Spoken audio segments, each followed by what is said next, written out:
3 each, and this distribution is clearly indicated at the beginning of each group of books. IV, VII, XXII, while in the first chapter of the book, XV, we have a clear summary of the whole preceding argument, showing how the several divisions have been treated each in 3 books. The first 3 books discuss the threefold system of pagan theology: mythical, allegorical, and political. 78b, 3, D3. The next 3, IV, VI, give an account of the chief oracles of the worship of demons and of various opinions of Greek philosophers on the doctrine of fate and free will. Books VI through IX give reasons for preferring the religion of the Hebrews, founded chiefly on the testimony of various authors to the excellency of their scriptures and the truth of their history. In books XXII, Eusebius argues that the Greeks had borrowed from the older theology and philosophy of the Hebrews, dwelling especially on the supposed dependence of Plato upon Moses. In the last 3 books, the comparison of Plato with Moses is continued, and the mutual contradictions of other Greek philosophers, especially the Peripatetics and Stoics, are exposed and criticized. A like orderly arrangement is observed in the smaller division of each group.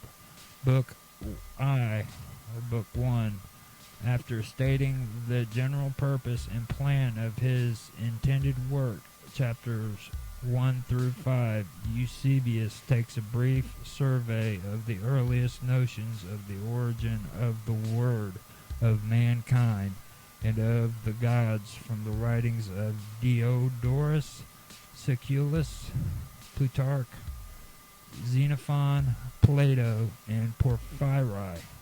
Chapters 6 through 9, 17b, 30d, showing that a simpler worship of sun, moon, and stars had preceded the endless theogonies and bloody sacrifices of the manifold forms of superstition among the heathen nations.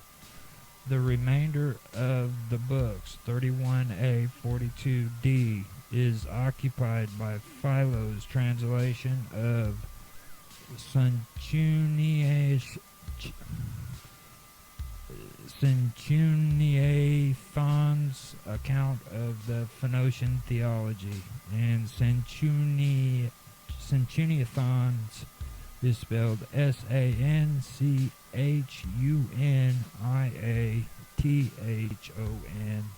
and then apostrophe S. Okay, which is Sanchunion.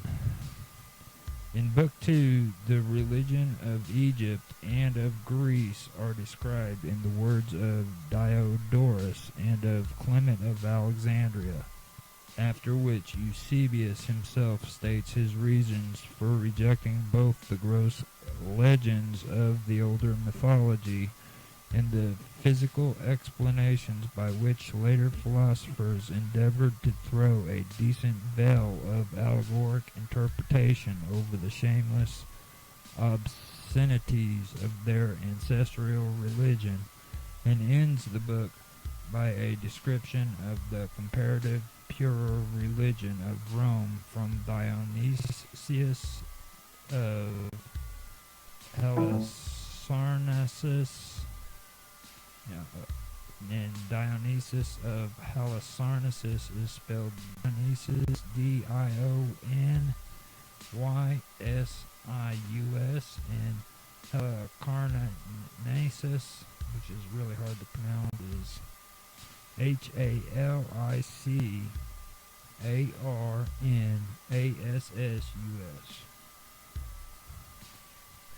In Book 3, the physical explanations of the Greek and the allegoric theory of the Egyptians are further described in the language of Plutarch, Diodorus, and Porphyry, with brief criticisms by Eusebius himself, chapters 1 through 8. Then, after quoting the Orphic hymn in which Zeus is described as the all, both body and soul, of the universe, with Porphyry's comments upon it, Eusebius proceeds to examine quietly at leisure what, after all, the verses declare Zeus to be. 102a. On this passage, Gessner founded a charge of forgery against our author, whom he supposed to have introduced the verse in order to show that the Orphic poem taught the existence of the one true God. And even Codworth, strangely, fell into the same error. Intellectual System, IV 17. Fortunately, Eusebius, while refuting Porphyry, has given us his own interpretation of the verses, showing at considerable length, 102a through 108a, that they represented the world as a great animal to which the name of Zeus is applied, his mind being nothing else than the ether. Compare Valkenaer, Valkkenaer,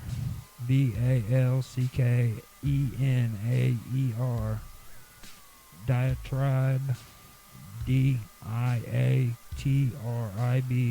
de, Aristobulo, Aristobulo, XXVI.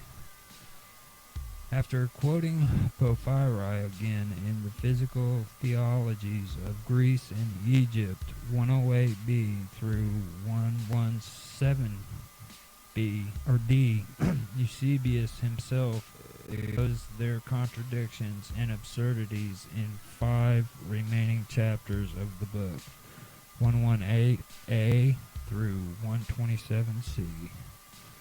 In the second group of 3 books, IV to VI, he passes on from the mythical and physical systems of Greek theology to the political forms of religion upheld and enforced by laws of the several states. Books IV and V are only occupied with discussions of the oracles and their pretending prophecies and healings, which are attributed both by Eusebius and by the witnesses whom he quoted to the activity of evil demons. The evidence of these subjects is for the most part taken from Porphyry's work on the philosophy to be derived from oracles, fragments of which are preserved by Eusebius, and his extant of well-known work on abstinence from animal food. The last 9 chapters are devoted to the subject of human sacrifices. The chief witnesses being Porphyry, Dionysius, and Halicarnassus, and Diodorus Siculus. In Book V, the nature and operation of demons, the incantations by which they may be controlled, in their regard for the images in which they are supposed to be presented or present, are described in extracts from Plutarch on the cessation of oracles, from Porphyry's work already mentioned, and from his epistle of Enibo. The latter half of the book is occupied by most interesting and witty satire upon the oracles for the work of Oenomos, N-O-M-A-U-S, entitled The Detection of Imposters.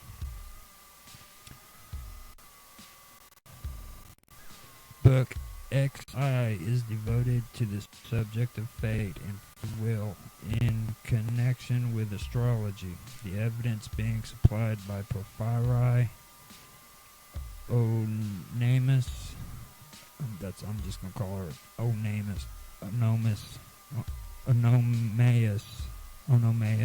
O-E-N-O-M-A-U-S, Diogenes, Diogenes, D-I-O-G-E-N-I-A-N-U-S, Alexander of Aphrodisias, Aphrodisias,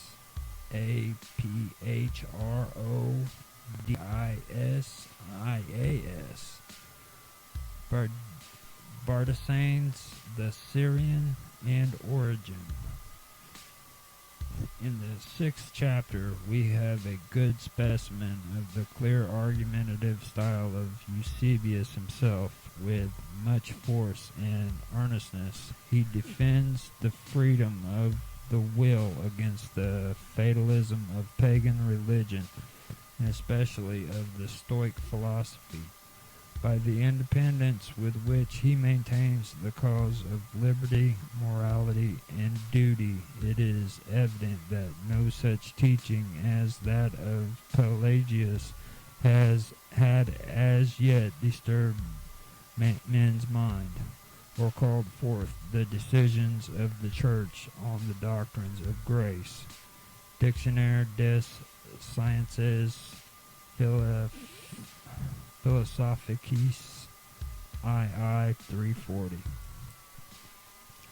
The next group consisted of books XII through IX, deals with the religion of the Hebrews. Of book XII, the first half, 298D through 322D, is the work of Eusebius himself, describing the lives and religion of the patriarchs and the doctrines of Moses and the prophets of divine providence, on God as the first cause of the universe and on the Word as the second cause.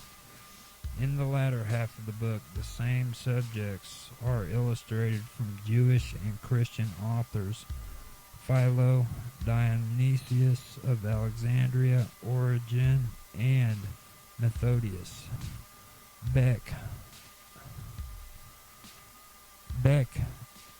VII consists of the history of the Septuagint as described by Aristeas, of quotations concerning the Exodus and the law from Philo, Josephus, and Eleazar the high priest, on the biblical anthropomorphism from Aristobulus, and 2 accounts of the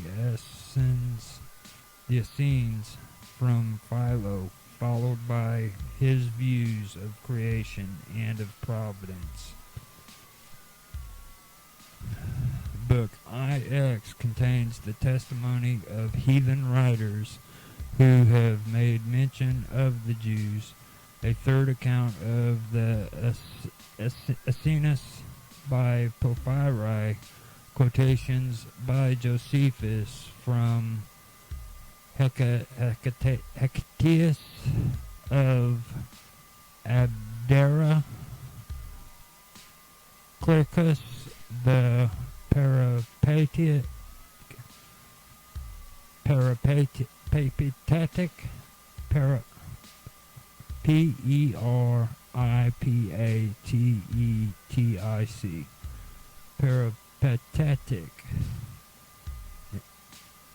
Chlorillus the poet,